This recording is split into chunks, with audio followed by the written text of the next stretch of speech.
दोस्तों, आज की उर्दू डिक्शनरी के इस वीडियो के लिए मैंने लफ्ज़ नुक्ताए आगाज़ को चुना है। बहुत इस्तेमाल में है और काफ़ी दिलचस्प लफ्ज़ है नुक्ताए आगाज़। तो चलिए देखते हैं इसका क्या मतलब है।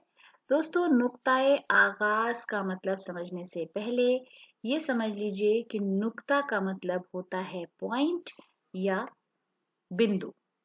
आगाज का मतलब होता है शुरुआत, आरंभ।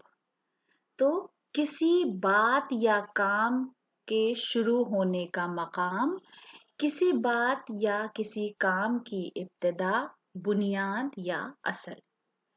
फिर नुक्ताए आगाज का अंग्रेजी मतलब होता है point of start, the starting place, foundation और ओरिजिनल। हिंदी में हम कहते हैं प्रारंभिक केंद्र बिंदु, किसी बात या कार्य को प्रारंभ करने का स्थान, किसी बात या किसी काम की शुरुआत, आधार, मूल। तो नुक्ता आगाज के ये तमाम मतलब हैं।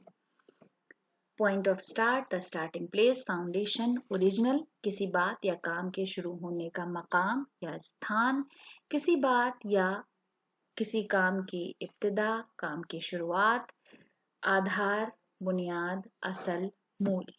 तो दोस्तों, आज के लिए ये हमारी छोटी सी पेशकश थी। अगले वीडियो के लिए चैनल को सब्सक्राइब करें। वीडियो देखने के लिए बहुत बहुत शुक्रिया।